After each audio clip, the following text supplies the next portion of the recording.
بسم الله الرحمن الرحيم نحمده ونصلي على رسوله الكريم أما بعد فقد قال الله تعالى أعوذ بالله من الشيطان الرجيم بسم الله الرحمن الرحيم وما أرسلناك إلا رحمة للعالمين وعن عائشة رضي الله تعالى عنها أن النبي صلى الله عليه وسلم قال من حوسب عذب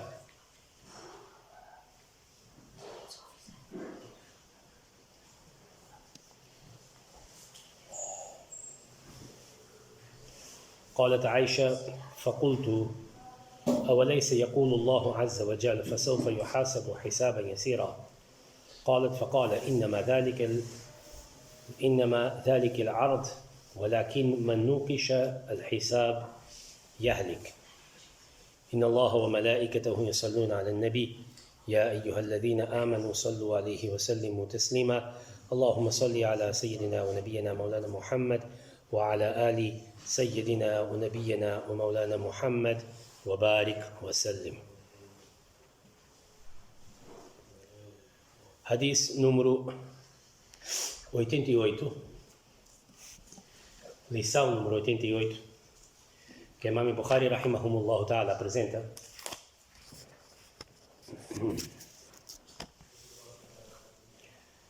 E a lição que ele apresenta é que no conhecimento, no ensino, na educação, quando alguém ouve alguma coisa, deve repetir a informação de modo a que compreenda a informação corretamente.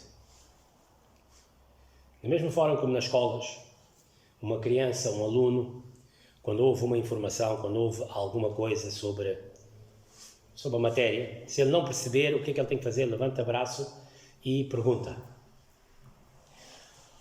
Imam Bukhari, rahimahumullah ta'ala, está a apresentar que isto é muito importante fazer isso. Hoje em dia, aplicado hoje em dia para os dias de hoje, nós quando ouvimos uma informação veiculada na net, não devemos aceitá-la logo. Não devemos aceitá-la logo. Devemos ouvir. Imagina, você estava a surfar na net e de repente, ouviste ali um tema, uma temática sobre uma coisa qualquer. Ouviste, estava lá um sheikh, estava a falar, estava a explicar. O que ele explicar, você tem que fazer cross-check. Ou seja, não aceita logo. Ele disse que é assim. Não. Ouviu. Depois de ouvir, tenta procurar esta informação através de outros canais. Tenta perceber o que ele disse, o que é. Porque muitas vezes as pessoas podem estar a falar ou da cultura, da sua própria cultura, ou podem estar a falar de uma situação específica, ou pode estar a falar numa época em que havia um problema desses e era assim que eles funcionavam. Ou então pode estar a falar do país onde ele está, que pode ter os problemas que ele pode ter. Ou então está a dar a sua opinião, e a opinião é válida para qualquer pessoa. Às vezes uma pessoa pode ter uma opinião fora do mainstream, e então nós o que temos que fazer é, quando ouvimos alguma coisa, se não perceber, pergunta. Isso é como na escola. Segundo, mesmo se perceber, a não ser que tu sejas um expert nesta área, tu deves verificar e fazer um cruzamento de dados com alguém, se possível, da tua confiança, para tentar perceber o que é que aqui está a dizer. Porque não se esqueçam, a Constituição, a Sharia, a lei islâmica, como qualquer outra lei, é tolerante aos problemas das pessoas. A lei não é uma coisa que é automática, que é igual para todos e independentemente do que seja. Não. A lei que o Corão e Majid, que o Alcorão tem, e o método que o profeta de Allah sallallahu alaihi wasallam demonstrou, adapta-se às necessidades das pessoas. Sim, há coisas que não há tolerância, como por exemplo a crença. Na crença não há tolerância. Como sabem, dentro da Constituição, dentro da Sharia, a Sharia está dividida em 3 partes. A primeira parte da Sharia é o que nós chamamos de lei islâmica, a lei corânica. Uma parte da lei corânica aplica-se à crença. 2. A segunda parte da Sharia aplica-se aos rituais. Rituais e regras. Como fazer oração, como fazer jejum, como fazer zakat, como dar a peregrinação, casamento como é que pode ser, divórcio como é que é, vendas como é que é, tudo isto engloba isso. E número 3, adab, etiqueta, modos de falar, modos de operar, como é que deve-se falar com as pessoas, como é que se deve tratar as crianças, os irmãos, os vizinhos, a família, tudo mais. Nas segundas 2, nas regras e nas etiquetas, há uma margem de circunstância, ou seja, imagina, você tem que tratar bem da sua família, tudo bem, mas imagina que a sua família não quer saber de si, então você pode ficar longe deles. Imagina que a família diz, tu sempre que estás aqui connosco, só fazes disparates, então o que é que a pessoa faz? Fica longe. Imagina uma pessoa vir à mesquita fazer salata, é importante, mas imagina uma pessoa que tem Covid, não vai à mesquita. Portanto, há aqui uma circunstância que tirou ele do mainstream. Imagina uma pessoa que, se vem para a mesquita, só faz disparates. Fica em casa. Eu tinha-vos dado aquela vez um exemplo. Hazrat Umar radiallahu anhu, havia um senhor, durante o tempo dele, havia um homem, ele, coitado, tinha um problema. Havia um senhor que, ele era uma pessoa sozinha. E os olhos dele, ele quando olhava para as pessoas ficavam doentes, psicologicamente. E as pessoas tinham medo deste homem. Então, Hazrat Umar radiallahu anhu, quando soube disso, Sayyidina Umar chamou este homem e disse, olha, faz um favor, tu queres ir à mesquita, eu percebo isso, mas o certo é que a tua vinda está a criar problemas aqui. Então faz uma coisa, fica em casa, eu vou-te pagar para tu ficares em casa. E são situações pontuais que acontecem. Imagina, há uma criança que porta-se bem na mesquita, mas há uma criança que não tem capacidade de ficar na mesquita, então nós temos que deixá-la em casa. Ou às vezes até um adulto também pode acontecer isso. Na parte da adab e na parte de rituais, nas regras e nos rituais, nas etiquetas, as coisas podem ser arrumadas de acordo com as situações. A pessoa não consegue fazer salat, faz sentado. A pessoa não consegue fazer sentado, deita-se. A pessoa não consegue fazer a oração porque está a trabalhar, faz mais tarde. A pessoa hoje, imagina, não pode jejuar porque tem algum problema, faz mais tarde. A pessoa não tem capacidade de pagar o zakat, paga mais tarde. Um homem não consegue trabalhar, não consegue fazer hajj, faz mais tarde. Né? Casamento, um homem não tem capacidade de constituir família, não casa, faz jejum. Ou seja, há toda uma temática, um esquema em que Allah produziu que a regra é essa, mas se realmente não houver condições para tal, vocês podem mexer. Só o primeiro bloco, que é o bloco da crença, é que não há ali mais. Na crença, amantu billah, wa malaikatihi, wa kutubihi, wa rusulihi, wal yawmil akhir, wal qadr, khayrihi wa sharrihi, min Allah Ta'ala, wal ba'thi ba'da al-maut. Acredito em Allah, nos anjos, nos profetas, nos livros, no último dia, no predestino, que tudo vem da parte de Allah. Tudo vem da parte de Allah. Ela que dá, ela que tira. Tudo vem da parte de Allah. Não há nada que tenha vindo sem a anuência de Allah. E a ressurreição pós-morte, nestas 7 coisas, não existe mais. No salat existe mais. A oração é obrigatória, sim, mas se estiveres doente, não consegues fazer agora, faz mais tarde. Se realmente tens um problema, faz mais tarde. Allah aceita isso tudo. Jejum é obrigatório? É, mas se tiveres algum problema, está doente, está à viagem, tem isso, tem aquilo, faz mais tarde. Hajj é obrigatório, mas se não tem capacidade agora, vem mais tarde. Casamento é obrigatório? É, mas não tem capacidade, mais tarde. Tudo o mas funciona. O mas não funciona é na crença. Allah é um, nunca você pode dizer mas à frente. Porque se você disser Allah é um, mas, acabou. Entalou tudo. A Aqida foi a vida. Não há. Na crença não há tolerância. Na crença ou acreditas ou não acreditas. Não há aqui último dia ou acredito. Você não pode dizer eu acredito no último dia, mas não há mais. Porquê? Porque ali você sai fora. Por isso é que Nabi Karim sallallahu alaihi wasallam, o profeta de Allah sallallahu alaihi wasallam, trabalhava muito a crença quando as pessoas convertiam-se, trabalhava muito a crença. Porquê? Porque se a crença não estiver bem feita, o resto não vale a pena. Muitas das vezes as pessoas se convertem e querem fazer tudo ao mesmo tempo. Querem rapidamente fazer Hajj. Eu disse, houve uma vez um homem, converteu-se, queria já fazer Hajj. Eu disse, Hajj porquê? Calma, você primeiro tem que aprender. Você tem que aprender crença primeiro. Quem é Allah? Né? O que é Allah para nós? O que é que são os profetas? Nós não rejeitamos os profetas, pelo contrário, aceitamos todos eles. O conceito dos anjos, porque é que eles têm um conceito?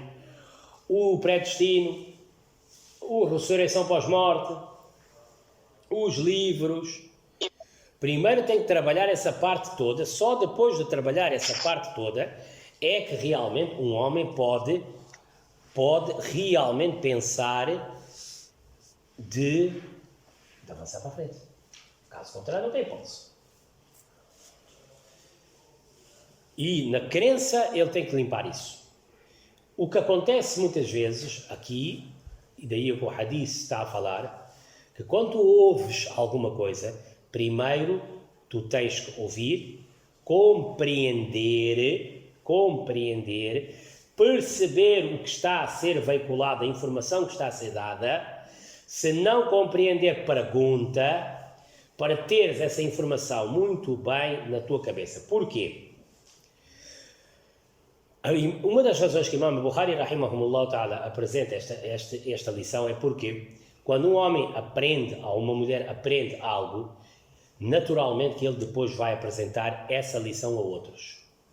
O Islã desde o princípio, desde o primeiro dia, aliás, os seres humanos desde o primeiro dia ouvem, partilham, aprendem, partilham, sempre foi assim. O ser humano sempre aprendeu a partilhar. E então, se realmente ele aprende algo, ele tem que aprender aquela coisa bem feita, porque se ele aprender mal, ele está a partilhar mal, daqui a nada começas a ter 1 trilhão de pessoas que está a aprender uma coisa, que aprendeu uma coisa, mas na realidade estava errada. Então, Imam Bukhari, rahimahumullah ta'ala, está a mostrar aqui que quem ouviu algo deve perguntar até perceber aquilo. E principalmente na época de hoje em dia, percebe-se melhor, porque hoje em dia a gente ouve muita informação. E quando ouvimos muita informação, há muita coisa que é veiculada na net, na rede, e tu estás a ouvir, e às vezes o que é que acontece? Tantas vezes que aquilo é veiculado que as pessoas até pensam que isto é verdade. Como eu volto a dizer, há muitos mitos que foram criados em nome do Islão. Não é em nome dos muçulmanos, é em nome do Islão. Há muitos mitos que depois são criados e a gente pensa que isso é verdade. Porquê? Porque aquele também diz, aquele também diz. Quando na realidade o que acontece é, houve uma informação que foi veiculada, ninguém foi checar. E como ninguém foi checar, a gente pensou que era verdade e seguiu. Como ontem não disse, do Isaac Newton. Não é? Ele não sabia, ele não foi o primeiro a inventar isso. Não foi. O Corão Majid já tinha falar aquilo, qual é? ثقلت في السماوات والأرض لا تأتيكم إلا بغتة يسألونك كأنك ولا آية. É no não se separa, mas vê lá qual é o capítulo. É que Allah, não antecipar antes do anfal. ثقلت في السماوات والأرض لا تأتيكم إلا بغتة يسألونك عن الساعة أيان مرساها قل إنما علمها عند ربي لا يجليها لوقتها إلا هو ثقلت في السماوات. Allah está a dizer, ficou pesado, houve um peso entre os céus e a terra. Este peso o que é? Que a lei é a gravidade, é o peso que nos mantém a gente no chão. Vê lá qual é. É Surah Al-Fal, antes do Surah Al-Fal. Esta área, quando a gente, mas um problema, sabes qual é? É que o Alcorão fala, o Alcorão significa, um versículo do Alcorão, a gente em árabe diz aya. Aya em árabe, o que é que significa? Aya em árabe. Sinal, pista. Capítulo 7, versículo 187. 187. 187. Se vocês forem a este 187, no meio deste versículo, ele está a falar sobre o dia do julgamento final e tudo mais, mas no meio, Allah está a dar um hint. Porque Deus, quando está a falar, ele está a falar para gente inteligente. Por isso é que ele diz, Inna fi dhalika la'ayati li ulil albab, Inna fi dhalika la'ayati li qawmi ya'qilun. Não é para leigos, por isso é que eu digo, não leiam o Alcorão agora, vocês estão a ler o Alcorão agora, estão caindo no erro. Primeiro tem que aprender uma série de temáticas antes. Porque Deus, quando está a falar no Alcorão, Deus está a tocar no ponto e está a ir embora. Está a falar para gente inteligente. Gente inteligente é aquela pessoa que você fala uma coisa e ele diz, já percebi o que ele está a dizer. Huxiarlo, né? Não é chegar aqui como esses literalistas todos, não, os salafitas todos, eles precisam estar tudo escrito. Se não está escrito, a gente não aceita. Mas o Alcorão não é para literalistas, o Alcorão é para gente inteligente. É um homem chegar aqui e dizer, pessoal, hoje não me apetece vir nada à mesquita. Então vocês todos vão dizer, sabe porquê? Benfica joga hoje, ele não há de vir. Já viu? Este é o hint, está a ser dado, e do outro lado outra pessoa está a apanhar. Está a ver? Nem é preciso a pessoa falar. Ele apanha logo. Corão e Majid é assim mesmo. Corão e Majid, o Alcorão, pica o ponto, dá um trigo e sai para fora. Então ele não diz, gravidade está no mundo. Não vai falar assim. Ele vai falar na língua deles. Thaqulat fi samawati wal ard. Houve um peso entre os céus e a terra. Pronto, ao dizer que houve um peso entre os céus e a terra, metaforicamente está a falar sobre a lei da gravidade. Os estudiosos do Alcorão perceberam que na realidade há uma força pesada que existe entre o céu e a terra e é este peso que nos mantém a gente no chão. E senão a gente ia voar. Portanto, não foi nada o Isaac escolheu, não aprendeu nada disso. Se tivesse lido o Alcorão, tinham chegado a isso. E se calhar até eles devem ter apanhado isso. Porque o Corão era público, era para toda a gente. Ao contrário dos nossos irmãos judeus que seguravam a Torá dentro de casa, não deixavam sair para fora. Eles não deixavam sair para fora. O Alcorão era para todos. O Alcorão era público, era um livro público, todo mundo tinha. Aliás, bastava descer um versículo do Alcorão, eles punham na Caba. Na Caba ficava tipo ficava tipo um notice. Qualquer pessoa podia ler. O Alcorão nunca foi escondido. Nunca. Corão e Majid sempre foi para todo o mundo. Você vê hoje em dia, todo lado tem Alcorão. Qualquer pessoa pode ler. Qualquer pessoa pode apanhar, hoje em dia com o Google, qualquer pessoa pode fazer isso. Só que há um sistema de segurança dentro do Alcorão, que é, Deus fala muitas vezes em palavras e em metáforas. E ao pôr metáforas, só um indivíduo que estudou consegue realmente apanhar isso. Ontem estava a mostrar que o Vasta Gama, quando saiu, e está nos diários dele, não fomos nós que inventamos, Vasta Gama, quando saiu de Lisboa, parou em Mombasa, Quênia. E quando chegou lá, apanhou um indivíduo chamado Ahmed bin Majid. E contratou este indivíduo, porque ele disse assim, olha, eu queria apanhar uma boleia com vocês, portanto, vocês agora dão boleia. Ele queria ir a qualquer zona ali perto da ilha. E ele disse assim, bora, mas faz o seguinte, consegues nos ajudar? Este indivíduo era um mestre em ler mapas. Ele era uma das poucas pessoas da época que tinha o compasso, aquele bússola. E foi com este indivíduo, né, Ahmad bin Majid, que eles conseguiram chegar até à Índia. Tanto que eles até uma vez fizeram meteram o nome dele também para... Ele foi um dos primeiros que conseguiu usar os mapas, e ele próprio dizia que nós, árabes, nós temos, os nossos mapas estão muito mais avançados que os vossos. Nós temos capacidade de... Porquê? Onde é que eles foram buscar essas informações todas? O Corão. Porque o Corão fala em metáforas. O Corão dá todas as informações, mas não dá abertamente. A papa não está lá feita para levar. Você tem que perceber o que é que está a acontecer. Então, isto é só algumas coisas.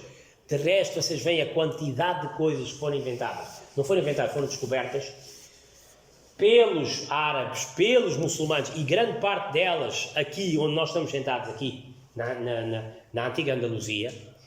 Isso não foi da cabeça deles. Eles foram buscar isso do Sagrado Alcorão.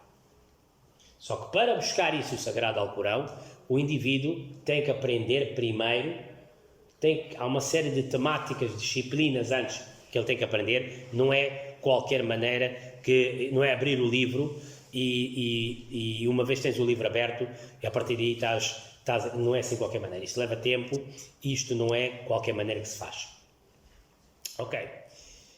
Agora vamos entrar aqui, a lição que ele dá, que é, quando tu ouves alguma coisa, pede para ouvir outra vez, para compreenderes bem a mensagem. Hadith número 88. Sayyidina Aisha radiallahu ta'ala anha. Sayyidina Aisha radiallahu ta'ala anha é a segunda esposa do profeta de Allah sallallahu alaihi wasallam e foi responsável de 25% da nossa Sharia que nós sabemos veio através dela. Porquê? Porque ela, como viveu com o profeta de Allah sallallahu alaihi wasallam nos últimos 10 anos da vida dele, ela foi responsável por ter apanhado muita informação da vida interna, da vida íntima, da vida caseira e também todas as regras e regulamentos que tenham a ver com as mulheres, que tenham a ver com as famílias. Ela era claramente a porta-voz do profeta de Allah sallallahu alaihi wasallam. Sempre que vinham pessoas a fazer perguntas, era ela que realmente estava lá, e era uma excelente aluna e uma pessoa muito, aliás, o próprio nome dela, Aisha, significa dinâmica. O profeta de Allah sallallahu alaihi wasallam, claramente depois de Khadija, a primeira esposa que tinha falecido, ele gostou mais dela, e ela era a pessoa indicada para tomar conta dele, porque ela não só era bastante inteligente, como também tinha um conceito de falar e de discutir e de debater, apesar de ter um profundo amor e acreditava no profeta de Allah sallallahu alaihi wasallam. Ela está a contar a história. Ela está a dizer, o profeta sallallahu alaihi wasallam certa vez diz, Man husiba uziba. Quem for questionado no dia do julgamento final, a quem for feito o julgamento, ele será castigado. Eu tinha falado na semana passada que nós, através da intercessão, gostaríamos muito, esperamos muito que conseguimos pertencer àquele primeiro pacote daquelas pessoas que vão passar o julgamento final sem qualquer tipo de julgamento. Porquê? Porque o profeta aqui neste hadith diz, quem for julgado será castigado. Quem for julgado será castigado, ou seja, se Deus abrir, e de acordo com o Alcorão, vai ser aberto um livro, e naquele livro vai estar escrito tudo o que você fez durante a sua vida. Se Deus te chamar para fazer o julgamento, tu não te safas. E se a gente for ver bem, faz sentido. Não é? Porque se Deus começar a olhar para cada uma das coisas que a gente fez, não temos hipóteses. Não há hipótese, é que não há hipótese mesmo. Cada segundo que um indivíduo toma de oxigênio, não lembrei, tirando cada segundo que nós passamos sem lembrar Deus, também por si só é mau, porque Deus nos dá tudo, em cada segundo dá-nos 1 milhão de coisas para nós usarmos. Não é? Todo o nosso corpo a funcionar, toda a ar, todo o oxigênio, tudo a funcionar bem, e o indivíduo passa horas e horas sem lembrar de Deus. Só isso, só por aí a gente morria. Mas ele está a dizer que se realmente forem feitas as contas, este homem está entalado. Ele não tem hipótese. Não tem hipótese de sobreviver. Daí é que tem aquele primeiro pacote que Nabi Karim sallallahu alaihi wasallam tem dito, que é, aqueles que, os melhores são aqueles que Deus vai dizer, passa. Não tem nem problema, passa, não há julgamento, passa. Né? A gente não diz, quando alguém nos para autostop, que se este polícia se quiser, ele vai nos entalar. Se ele quiser, entala. Ele procura alguma coisa, ele entala. E se não quiser entalar, passa. Então, quando ele disse isso, quem for julgado será castigado. Hazrat Aisha radiallahu ta'ala, excelente aluna, muito perspicaz, muito inteligente. Ela contrapôs. Espera aí, não faz gerir. Ela diz, Allah não diz no Alcorão, no capítulo Inshiqaq, versículo 8, فَسَوْفَ يُحَاسَبُ حِسَابًا يَسِيرًا. Então, mas Allah no Alcorão diz, os crentes terão um bom julgamento. Ok, agora vejam aqui uma situação que é muito importante perceber. Primeiro, o Alcorão está a dizer uma coisa, aparentemente o profeta está a dizer outra. Isto é uma das regras da jurisprudência, que é quando tu tens um confronto entre um hadith do profeta e um versículo do Alcorão, naturalmente primazia sempre é dada ao versículo do Alcorão. Isto é lógico, é básico. Sayyidina Aisha radiallahu ta'ala está a fazer isso, ela está a dizer, espera aí, o Alcorão está a dizer que vai haver julgamento. E o Senhor está a dizer que quem for julgado será castigado. Aparentemente parece aqui está contraditório. Isso mostra a profundidade de sabedoria que a Aisha radiallahu ta'ala tinha, que ela conseguiu perceber uma coisa, porque normalmente, como eu disse, uma pergunta bem feita é inteligência. Então ela aqui está a perceber, ela aqui está a dizer, o Corão está a dizer uma coisa, aparentemente você está a dizer outra, mas antes de estar a saltar para dizer, olha, este só falou mal, ele não sabe o que faz e tudo, mas não, primeiro faz a pergunta, espera aí. Então, o Senhor está a dizer que quem for julgado será castigado, mas o Alcorão está a dizer que todo mundo vai ser julgado. E então, onde é que a gente fica aqui no meio? Onde é que a gente vai ficar aqui? Quem é que vamos aceitar? Ou será que há uma maneira de tentar colar isso tudo? E é aqui que Imam Bukhari, rahimahumullah ta'ala, está a dizer, já viu que você quando ouve uma coisa e não percebeu, antes de tomar qualquer posição, que aquele homem não presta, ou esses não prestam, né? Ou aquilo que a gente chama takfirização, né? Aqueles dizem, uns dizem que aqueles são cáfiros, aqueles dizem que aqueles são cáfiros, aqueles dizem que aquele é cáfir, aqueles dizem que aquele é cáfir, né? Antes de entrar nessa vida, nessa linha, tenta compreender o que é que aquela pessoa disse. Sayyidina Aisha está aqui a falar, só está a falar com o mestre. E está a pôr uma informação ao mestre. Isto mostra que o profeta de Allah, sallallahu alaihi wasallam, deixava os seus pupilos, muitas das vezes, fazer perguntas. Sim, não há dúvidas que quem mais fazia contraplacagem eram as mulheres. Os homens normalmente não se metiam muito nisso. Diziam, Wallahu alam, acabou. Allah é o maior, Allah Rasul alam, Allah Rasul alam. Porquê? Porque os discípulos tinham sido preparados para isso. Não chateiam o profeta, não chateiam. Sim, se não compreenderem, perguntam a ele, mas não sejam ali e fiquem espertos, porque ele não gosta disso. Mas, no entanto, todos eles estavam a ser preparados pedagogicamente para, se tu não percebes alguma coisa, pergunta, porque tu amanhã vais viajar para outra zona do globo. Se não sabes isso como deve ser, o que é que vais ensinar àquela gente? Então, Sayyidina Aisha radiallahu ta'ala anha era só a primeira juíza que o Islão produziu, era só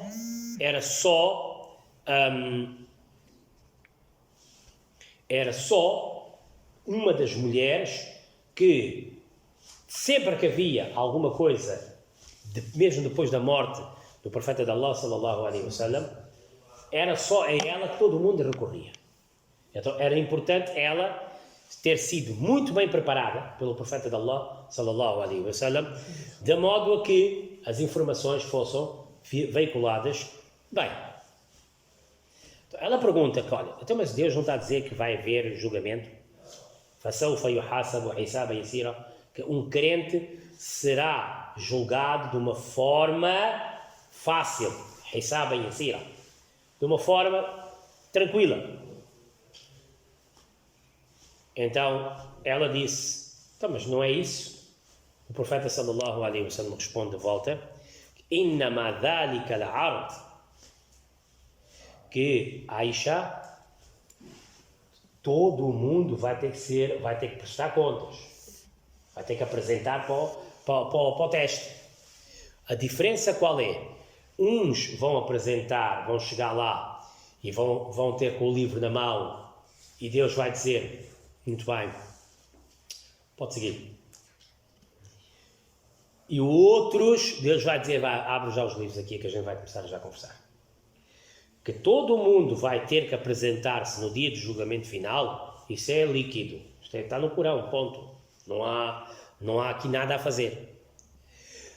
A diferença vai ser que man nukishal hisab yahlik, a quem Deus fizer vista fina, ou seja, começar a verificar ponto por ponto. O que é que você fez no dia 1 de janeiro, 2 de janeiro, 3 de janeiro, 4 de janeiro?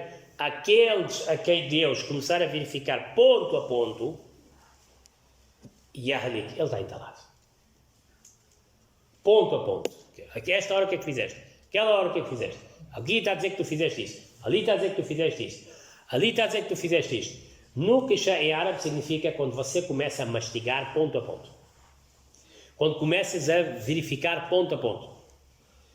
Por essa razão, os ulamás são, o clero é unânime a dizer que um homem não vai entrar no paraíso por seu talento. Deus não vai pôr você no paraíso por seu talento. Não há talento que um homem possa ter, tirando, os profetas, que consiga dizer que eu mereci, eu trabalhei para chegar ao paraíso. Não.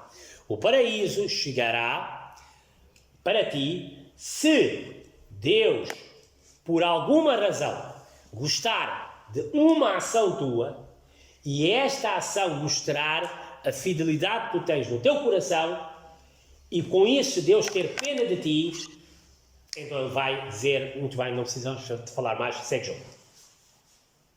Sim, a oração que a gente faz não é favor, é obrigação. O jejum que a gente faz não é favor, é obrigação, Deus mandou. Zakat que a gente paga não é favor, é obrigação. Hajj que a gente paga, faz, a peregrinação, não é favor, é obrigação. Nikah, casamento que um homem faz, não é favor, é obrigação. Porquê? Porque um homem tem as suas necessidades e como tem as suas necessidades, precisa de constituir família, precisa de ter uma mulher, precisa de ter filhos. Tudo isso são necessidades e são obrigações que a gente está a fazer. Algumas são coisas que são obrigações, mas que realmente, na realidade, se formos ver bem, nós necessitamos fazer as orações. O nosso corpo necessita de jejum, não é? Nós necessitamos de ajudar os pobres. Não é só obrigação, é uma necessidade. Se a gente for ver bem, porquê? Porque através dessas coisas, um indivíduo sente-se bem, um indivíduo sente, o corpo fica melhor, a paz, espiritualmente ele fica melhor. Todas essas obrigações que Deus torna obrigatório na nossa vida, na realidade é uma obrigação, ponto número 1. Ponto número 2, a gente também precisa disso, porque faz-nos bem. O jejum faz bem, orar faz bem, ajudar os pobres faz bem, fazer peregrinação às terras santas faz bem, casamento também faz bem. Tudo o que realmente é obrigatório, na realidade é obrigatório, porque também nos faz bem. Essas coisas não ganham o paraíso. Porquê? Porque uma coisa que tu fazes, que é obrigatória, não precisas ganhar prémio. Até agora imagina um homem, durante 50, 60 anos pagou impostos. Ele não vai receber prémio. Porquê? O imposto é obrigatório. Você durante a vida toda parou no vermelho, no semáforo. Você vai receber medalha para quê? Você joga, durante 60 anos, nunca passei o vermelho. Quero medalha. O que é que as pessoas vão dizer? Está maluco ou quê? Você não fez mais do que a sua obrigação. Parar no vermelho era obrigatório. O seu maior prémio é que o senhor está vivo por causa disso. Porque se calhar já tinha morrido. Então, qual é o prémio que a gente quer para fazer a oração, jejum, hajj? Nada. Essas obrigações que a gente faz é a obrigação. Isso não dá Jannah. O que dá Jannah é fidelidade com Allah. Sabe o que é que significa fidelidade com Allah? É aquilo, como eu disse ontem, né? Há uns dias atrás eu dei os exemplos. Estamos aqui sentados, estamos aqui a orar, estamos a comer, estamos a fazer jejum e tudo mais. Ou estamos em Madina Munawwara, ou em Makkah Mukarrama, e de repente aparece uma oportunidade de ganhar 1 milhão, né? Ou 500 mil, e aí o que é que a gente faz? Larga tudo, vamos embora. O Jannah, a gente ganha Jannah no dia em que, perante uma situação, nós temos de tomar uma decisão, e a decisão correta, halal, bem feita, é uma decisão difícil. É uma decisão que muitas vezes as pessoas dizem, tolerância religiosa, tolerância religiosa é quando você está a perder, não é quando você está a ganhar. Muitas vezes as pessoas, quando querem fazer uma coisa, né, para elas, para ganharem, e dizem, o senhor tem que ser tolerante, tolerância religiosa é muito importante, o profeta também era tolerante e tudo. Tolerância religiosa é aquela tolerância que você tem quando você está a perder e mesmo assim você tem tolerância. Não é quando você está a ganhar. Eu vi um dia um gajo que era muçulmano, queria casar com uma hindu. Né? Então o gajo queria a força toda. Eu disse, não dá. O Corão disse que não, o que vocês querem? Vai lá falar com eles. Nem eles vão fazer. Vai lá o mandir deles fazer. Nem eles vão fazer o casamento teu. Portanto, porquê que nós, muçulmanos, é que somos obrigados a fazer tudo? Tudo bem que o Islão é a única religião que abriu a porta ao casamento interreligioso. É a primeira religião. Os cristãos não permitiam isso antes. Agora já começam a permitir. Mas o Islão há 1400 anos atrás, quando há 1400 anos atrás, vão lá há 1400 anos atrás, nenhuma igreja do mundo casava um muçulmano com uma cristã. Ou um cristão com uma muçulmana. 1400 anos atrás, ninguém fazia isso.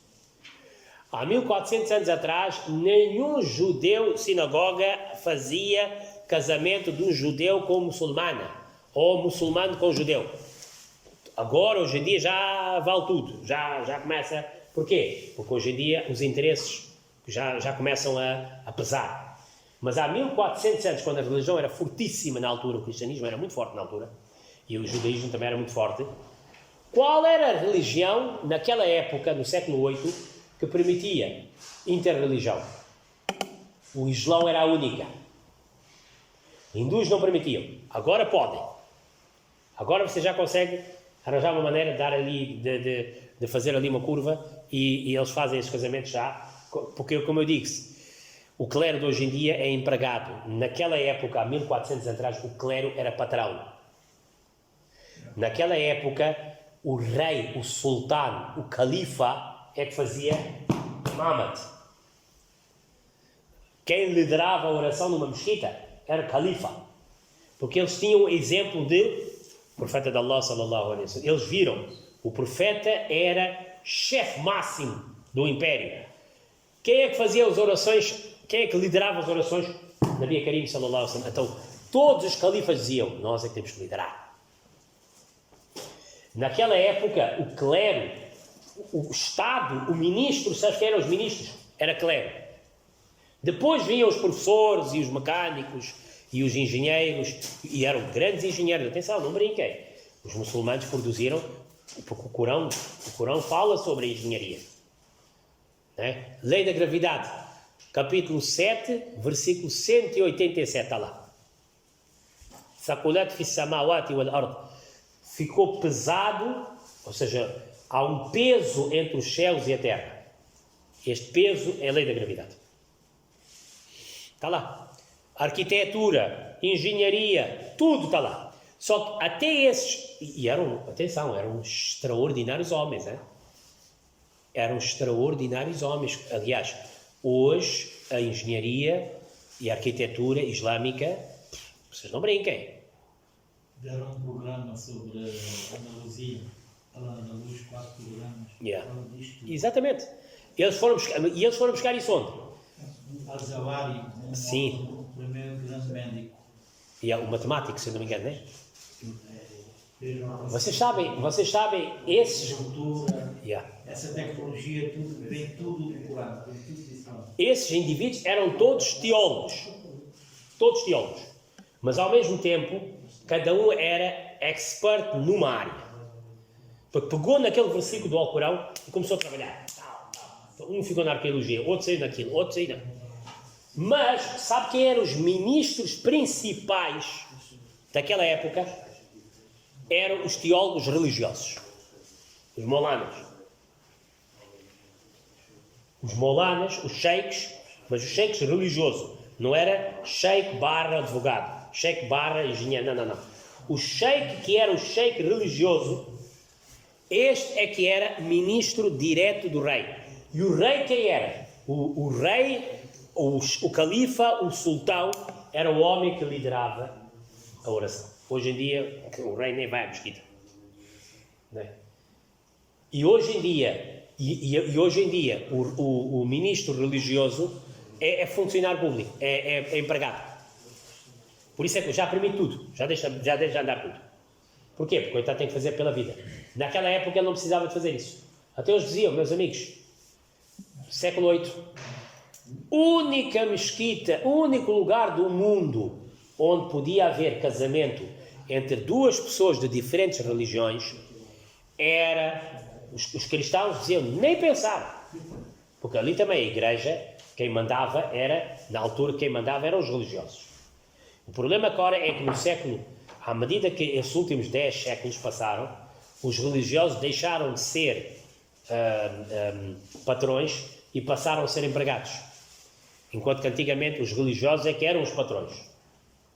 E então, como passaram a ser empregados, são obrigados a aceitar tudo. No século VIII, tu entravas numa igreja, tu só fazias o casamento lá, se fosses cristão, como deve ser, batismo e tudo como deve ser. Tu e ela. E não havia ele e ele, não existia isto. Não, aquilo era Adam or Eve, não era Adam or Steve. Não havia Adam or Steve. Isto nem se punha. Essa situação nem se punha, na altura. É que nem se punha, ninguém aceitava isso. Você entrava num templo hindu, a mesma coisa. Eles não iam fazer o casamento deles se tu não fosses da mesma religião. Se tu fosses para uma sinagoga judaica, então era pior ainda. Você só entrava no judaísmo se a tua mãe fosse judia, senão esquece, não entravas mesmo. O único lugar do mundo, naquela zona, no século VIII, em que você não ia apanhar isso, era numa mesquita.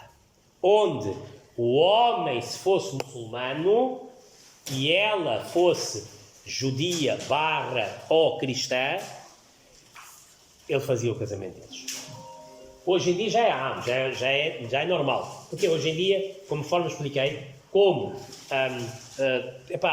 coitados, os religiosos perderam o estatuto, caíram para empregados.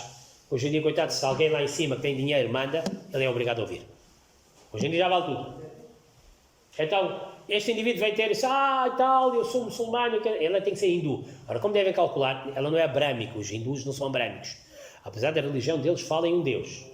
Se a gente abrir o Vedas, eles falam em um Deus também. Só que, pronto, eles têm as suas crenças.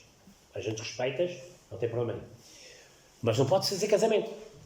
E então, quando uma pessoa quer à força toda resolver o seu problema, vem sempre ao de cima tolerância religiosa, tolerância. A gente só é tolerância religiosa quando é para resolver o nosso problema. Né? Quando não é para resolver o nosso problema, aí o que é que fazemos? Não queremos saber. Aí já ninguém quer saber. Eu disse, é tolerância religiosa. Dá lá um cheque com 10 mil euros, passa lá. Tolerância religiosa também ensina-nos que a gente deve ajudar uns aos outros. Passa lá o cheque. Ninguém passa. Tolerância religiosa é quando nós pomos a religião à frente e nós ficamos a perder. Isso é que é tolerância religiosa. Tolerância religiosa não é quando nós mandamos abaixo para o nosso próprio proveito. Isso não é tolerância religiosa, nem coisíssima nenhuma. Quando no fim, na realidade, todo mundo o que quer é ganhar dinheiro. Então, aqui, o profeta de Allah, sallallahu alaihi wasallam, está a dizer a Aisha, que Aisha, isto é apresentação. A apresentação, todo mundo vai ter que ser apresentado. Ou seja, todo mundo, no dia da Qiyamah, vai ter que apresentar-se perante Allah para o teste. Isto vai ter que ser. A diferença é, todo mundo a teste vai ter que ir. Mas nem todos serão testados. Essa é a diferença. E é aqui que nós, inshallah, se Allah nos desse, pronto, essa garantia não temos, mas se Allah te der essa garantia, que você não vai ser testado, meu amigo, você é a pessoa mais fidelizada do mundo. Porque ir a jogo sem qualquer tipo de teste, você passa, você já passou.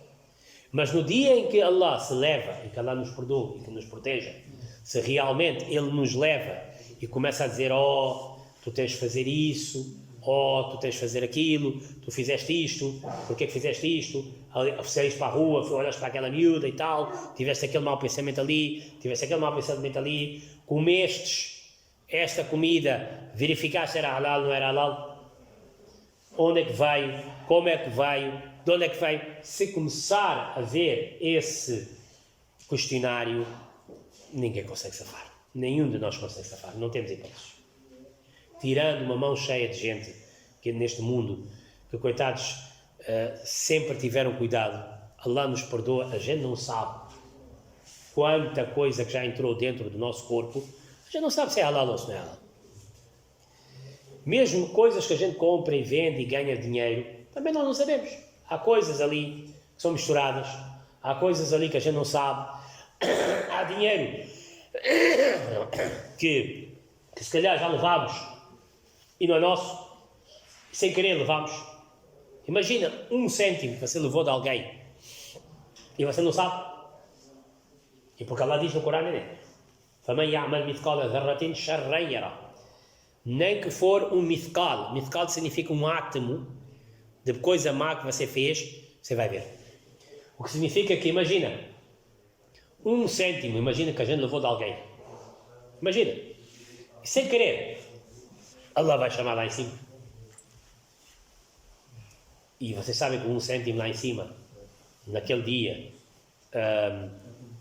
ninguém vai deixar escapar. Porquê? Porque todo mundo vai estar à procura de quanto mais eu puder pesar a minha balança, melhor é para mim. Está todo mundo à rasca naquele dia.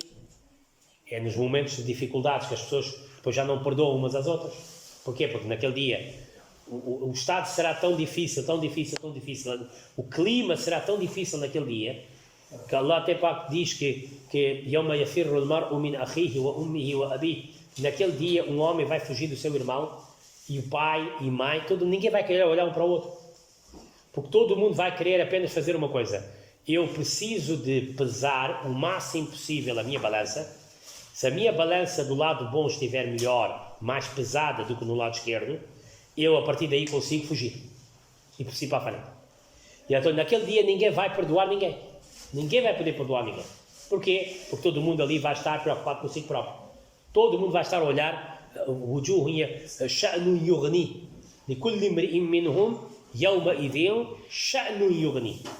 Naquele dia todo homem terá uma preocupação que lhe vai ocupar a sua cabeça.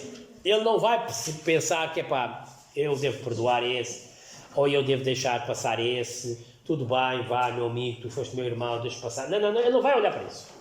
Naquele dia, a preocupação será, eu preciso de passar, e se eu não conseguir passar, como é que eu vou chegar lá? Por essa razão, uma pessoa pode morrer 1 milhão de anos antes de outra, mas o caminho dela ainda está atrasado. E há pessoas que podem ter morrido hoje, já chegaram no Jannah. Porquê? Chegou, para eles, na linha temporal, eles já chegaram no Jannah, já chegaram no dia de julgamento final, e eles já despacharam-se. Enquanto que, imagina, há uma pessoa que pode ter morrido há 10 mil anos atrás, ainda está com dificuldades. Ainda está ali no meio, à espera, que eu preciso ir buscar de algum sítio. Ou então ela deve estar à espera que alguma coisa que a gente está a rezar agora, que também vai cair na conta dela. Imagina, a gente quando diz, eu estou a fazer o jejum, vou fazer um Alcorão para todos que já morreram. Então, aquele coitado que já morreu há uns 100 mil anos atrás, ele coitado está à espera, porque ele não tem. E então de repente vê, olha, já pingou mais alguma coisa. Porque cada um está à espera que a sua balança fica mais pesada de um lado do que o outro. E se calhar há uma pessoa que morreu hoje e já ultrapassou, já foi embora. Por isso é que a linha temporal do Akhira depende da pessoa, não depende do tempo. Não depende do tempo. E então, Nabi Karim sallallahu alaihi wasallam está a dizer que, olha, se realmente fomos a fazer contas, estás lixado. E é o que deve estar a acontecer com muitas pessoas, que como fizeram as contas, ele agora está com déficit. E como está com déficit, então ele o que é que está a fazer agora? Está à espera que realmente vá pingando alguma coisa na sua balança, para que ele um dia possa ter uma balança mais ou menos equilibrada. Agora, o facto de balança, eu naquele dia tinha-vos dito, que Allah subhanahu wa ta'ala, quando faz balança, é uma vantagem para todos nós. Balança implica que muitas vezes tu podes fazer uma ação só, mas essa ação ser tão boa, que fica mais pesada do que 1 milhão. Agora, a pergunta que se levanta é como é que eu posso aumentar o peso de uma ação? Muito simples. De sinceridade. A intenção. Se a tua intenção for boa, a tua ação fica pesada. Se a tua intenção for má, a tua ação fica leve. E então aí é o que nós chamamos de ikhlas, sinceridade. Quando tu fazes uma coisa, o que é que significa? O que é que torna esta ação pesada? Tu não fazes para fazer show-off. Tu não fazes para os outros verem. Tu não fazes para os outros falarem sobre ti. Tu não queres que as pessoas ouvem. Tu não queres que as pessoas vejam. Sim, às vezes há ações que Allah gosta tanto, que Allah subhanahu wa ta'ala mantém para a vida. Como por exemplo, nós temos alguns livros, né, que foram escritos há 1000 anos atrás. Mas ainda hoje são lidos. Aliás, este livro que a gente está a ler, Imam Bukhari, rahimahumullah ta'ala, este livro tem quase 1000 anos. Este livro que a gente está, 1200 anos. Este livro que a gente, cujas lições nós estamos a fazer. E atenção, Imam Bukhari não foi o único que escreveu livros. Antes dele, muitos já escreveram livros. Ele tem professores que eram grandes scholars da época. Imam Bukhari. Muitos. Mas por alguma razão Allah aceitou o livro dele. Só ele é que saberá. Só ele é que saberá. Dizem que Imam Bukhari, antes de escrever um hadith no livro, no seu livro, antes de escrever um hadith, ele primeiro filtrava, depois escrevia. Ele, naquele dia em que ele escrevia, ele jejuava, ele tomava banho, ele fazia duá, e ele depois é que iria sentar. Vocês sabem, Imam, o nosso Hazrat Sheikh Nawar Allah Markadou, Malana Muhammad Zakaria, rahmatullah alayhi, sobre ele também, nas memórias, nas cartas que ele escreve, foram milhares e milhares, é incrível Vocês quando olham para a vida de Hazrat Sheikh Maulana Muhammad Zakaria, sabe? Escreveu Fazal Amal. Não se percebe como é que um homem que viveu, vocês olharem lá fora, tem lá o nascimento e falecimento, ele viveu com 80 anos. Não se percebe como é que um homem, no espaço de, se a gente tirar a juventude, 20, 30 anos, no espaço de 50 anos, o número de, porque na altura não havia e-mails, né? Portanto era cartas. O número de cartas que este homem escreveu e recebeu é tão grande, mas tão grande, mas tão grande, que um homem com 50 anos não conseguia fazer isso. Não conseguia fazer isso. Na Índia, ele era da Índia, qualquer pessoa que escrevesse uma carta, Índia me agrada, escrevesse uma carta e no envelope só metesse Hazrat Sheikh, só por isso. Não punha morada, patá, cuspine. Os correios da Índia sabiam quem este homem era. Atenção, estamos a falar de um país com 800 milhões de pessoas. Chegava até eles.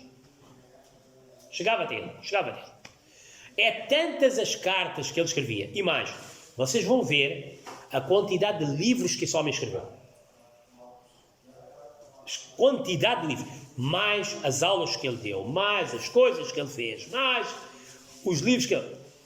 Ele, quando era jovem, ele conta nos livros, nas memórias dele, ele, quando era jovem, ele escreveu um livro do seu professor, Maulana Khalil Ahmad Saharanpuri, rahmatullahi alayhi. Que este Maulana Khalil Ahmad escreveu um livro de explicação daquele nosso Abu Daud. Abu Daud, que é um dos 6 livros mais importantes da Sunna. Então, como o senhor já era muito velho, quem escrevia era Hazrat Sheikh. O Maulana Muhammad Zakaria era jovem, ele escrevia. Ele escrevia. Grande parte do trabalho quem fez foi ele, apesar de, neste livro, o nome está do professor, mas foi ele que mesmo escreveu. Ele conta que uma vez ele estava a dormir e no sonho viu Nabi Karim sallallahu alaihi wa sallam. Hazrat Sheikh estava a dormir e no sonho viu o profeta de Allah sallallahu alaihi wa sallam, em que o profeta de Allah sallallahu alaihi wa sallam disse que, olha, Zakaria, estás a ver aquela página naquele hadith do mortal? Tens ali um erro, pá, corrige. Imam Malik, rahimahumullah, Imam Malik, provavelmente o primeiro livro de hadith escrito foi Imam Malik, rahmatullahi alayhi. Bukhari Sharif só vem 200 anos depois do profeta, sallallahu alaihi wasallam. Imam Malik nasceu 80 anos depois do profeta. Provavelmente um dos primeiros livros de sempre, é de Mota Imam Malik. Foi um livro que, na altura, o Khalifa tinha pedido a Imam Malik, em Madina Munawara, para fazer um livro de jurisprudência. Imam Malik, rahimahumullah, diz que eu todas as noites sonhava com o profeta de Allah, sallallahu alaihi wasallam. Porque eu, quando escrevia, ele à noite corrigia. Agora, livros como esses, você tem milhares. Mas porquê que alguns foram aceitos? Você tem Ihya Ulumuddin, de Imam Ghazali, rahimahumullah, que veio muito mais em frente, 700 anos, 300, 700 anos mais tarde. Uns vieram 700 anos, outros vieram outros. Hoje, você vê Fazal Amal, o livro, né, que vocês estão a ler, foi escrito quando? 1970? Foi agora. Por Hazrat Sheikh Nawar Allah Barakatuh, por Hazrat Maulana Muhammad Zakaria. E ele até disse, né, já vos contei, né, que quando ele acabou de escrever esse livro, Fazal Amal, é o livro mais lido do mundo islâmico, depois do Alcorão. Ele disse que se aceitas este meu trabalho que eu fiz para ti, deixa-me morrer aos pés do profeta. E o Waqi'i, ele faleceu em Madina Munawara. E o Waqi'i, se vocês verem onde está a sepultura do profeta de Allah, sallallahu alaihi wasallam, onde estão os pés, sempre em frente, se você for, você apanha a campa dele lá. Do outro lado, do Jannatul Baqi. Porque o mesquita está aqui, né? O cemitério está à frente. Ele está na linha direta. Allah deu. Há aqui alguma sinceridade que eles têm. Por isso é que quando nós fazemos uma boa ação, né, a nossa ação, quando é que melhora? Se houver sinceridade. E sinceridade o que é que significa? Você não faz para mostrar a ninguém. Você faz às escondidas. Zainul Abidin, eu sempre dou esse exemplo. Allama Zainul Abidin, rahmatullahi alayh, grande